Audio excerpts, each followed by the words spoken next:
this talk, I'm going to give you the single most important lesson my colleagues and I have learned from looking at 83,000 brain scans. But first, let me put the lesson into context.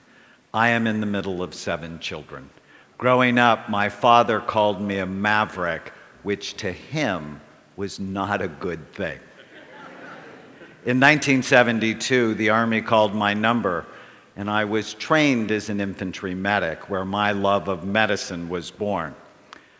But since I truly hated the idea of being shot at or sleeping in the mud, I got myself retrained as an X-ray technician and developed a passion for medical imaging. As our professors used to say, how do you know unless you look? In 1979, when I was a second-year medical student, someone in my family became seriously suicidal, and I took her to see a wonderful psychiatrist. Over time, I realized that if he helped her, which he did, it would not only save her life, but it would also help her children and even her future grandchildren, as they would be shaped by someone who is happier and more stable. I fell in love with psychiatry because I realized it had the potential to change generations of people. In 1991, I went to my first lecture on brain SPECT imaging. SPECT is a nuclear medicine study that looks at blood flow and activity. It looks at how your brain works. SPECT was presented as a tool to help psychiatrists get more information to help their patients.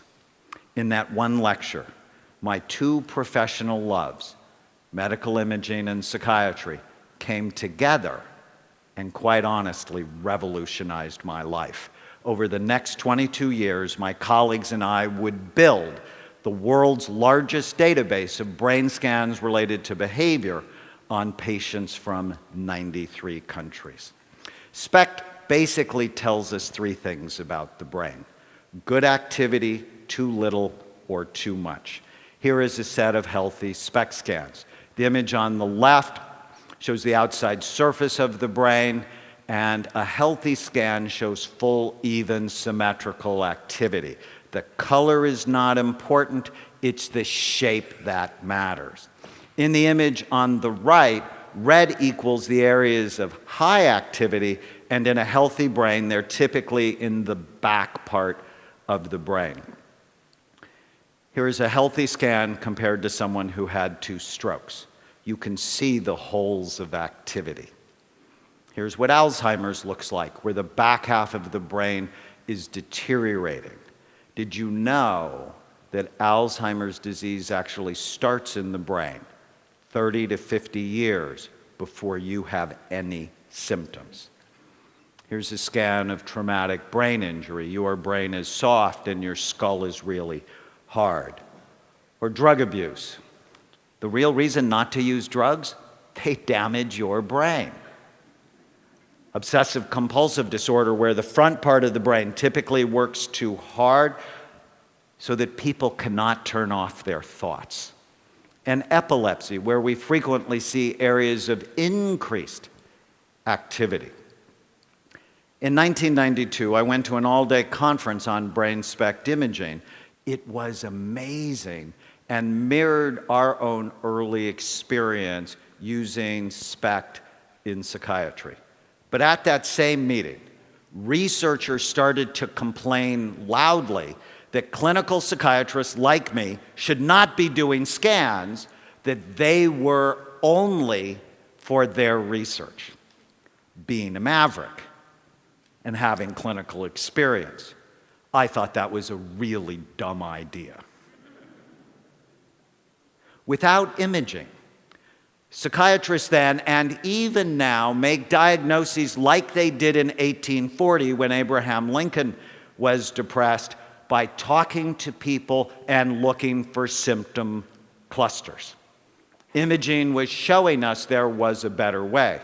Did you know that psychiatrists are the only medical specialists that virtually never look at the organ they treat. Think about it. Cardiologists look, neurologists look, orthopedic doctors look, virtually every other medical specialties look, psychiatrists guess. Before imaging, I always felt like I was throwing darts in the dark at my patients and had hurt some of them, which horrified me. There is a reason that most psychiatric medications have black box warnings. Give them to the wrong person and you can precipitate a disaster. Early on, our imaging work taught us many important lessons, such as illnesses like ADHD, anxiety, depression, and addictions are not single or simple disorders in the brain. They all have multiple types. For example, here are two patients who have been diagnosed with major depression that had virtually the same symptoms, yet radically different brains. One had really low activity in the brain.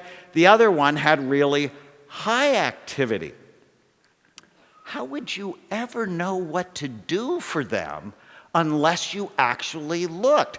Treatment needs to be tailored to individual brains, not clusters of symptoms.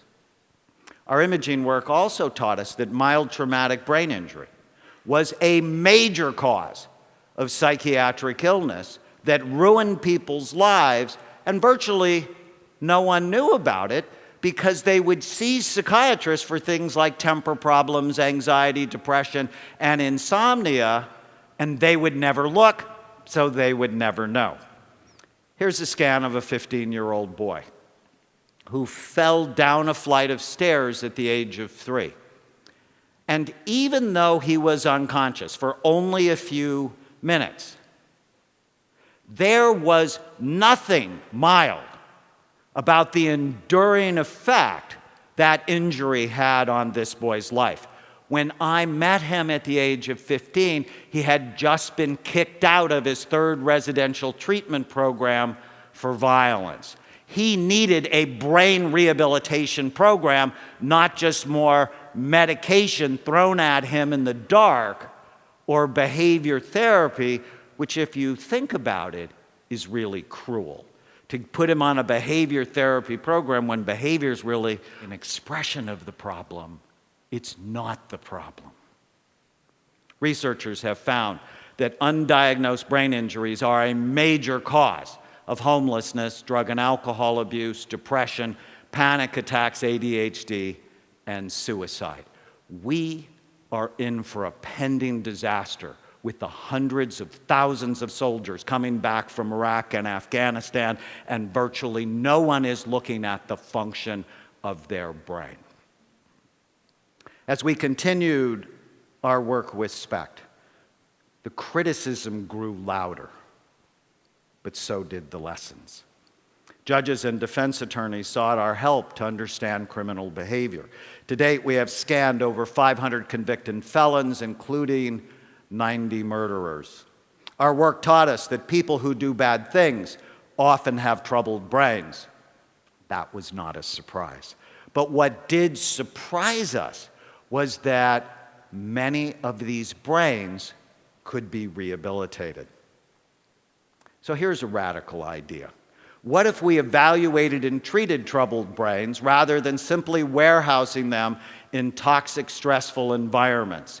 In my experience, we could save tremendous amounts of money by making these people more functional, so when they left prison, they could work, support their families, and pay taxes. Dostoevsky once said, "A society should be judged not by how well it treats its outstanding citizens, but by how it treats its criminals." Instead of just crime and punishment, we should be thinking about crime, evaluation, and treatment.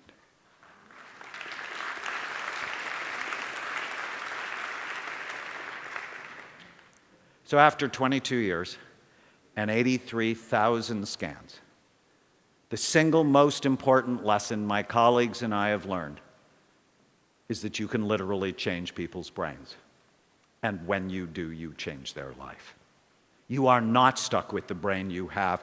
You can make it better, and we can prove it. My colleagues and I performed the first and largest study on active and retired NFL players, showing high levels of damage in these players at a time when the NFL said they didn't know if playing football caused long-term brain damage. The fact was they didn't want to know. That was not a surprise. I think if you get most thoughtful 9-year-olds together and you talk about the brain is soft, about the consistency of soft butter, it's housed in a really hard skull that has many sharp bony ridges, 28 out of 30 9-year-olds would go, probably a bad idea for your life.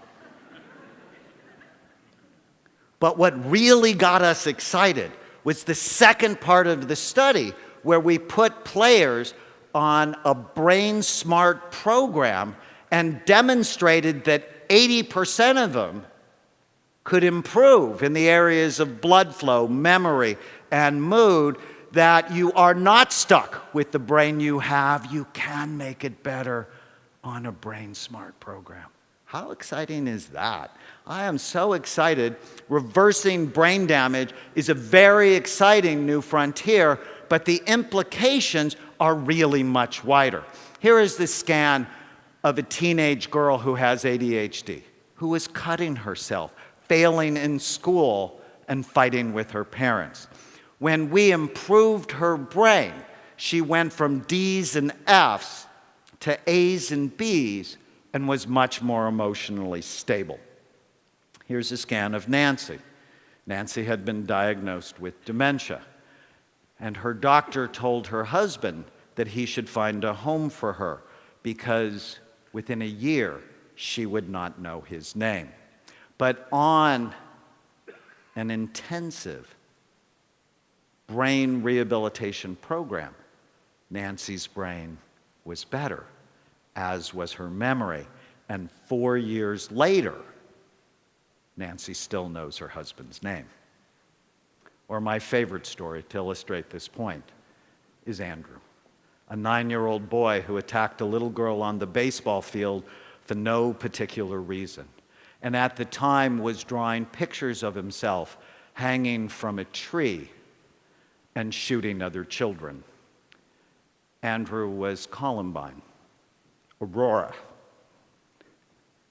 and Sandy Hook waiting to happen.